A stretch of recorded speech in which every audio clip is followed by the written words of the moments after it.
والفجر وليال عشر والشفع والوتر والليل إذا يسر هل في ذلك قسم لذي حجر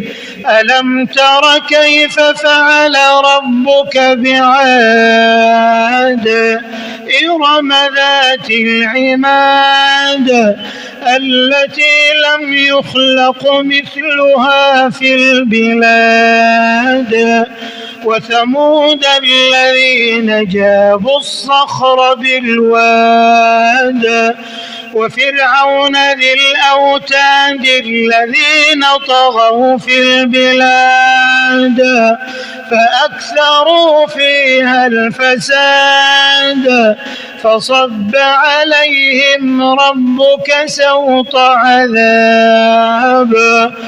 إن ربك لبالمرصاد فأما الإنسان إذا ما ابتلاه ربه فأكرمه ونعمه فيقول ربي أكرمن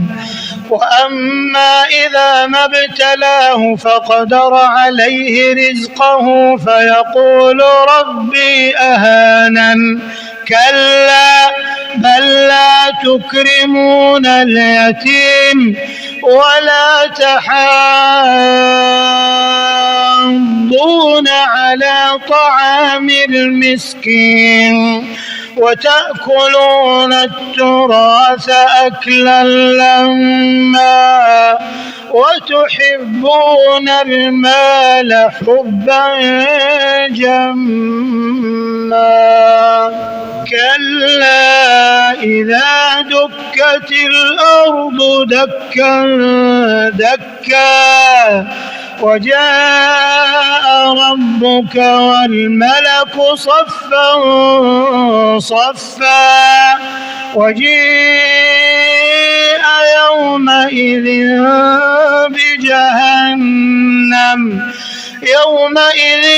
يتذكر الإنسان وأنى له الذكرى يقول يا ليتني قدمت لحياتي فيومئذ لا يعذب عذابه أحد ولا يوثق وثاقه أحد يا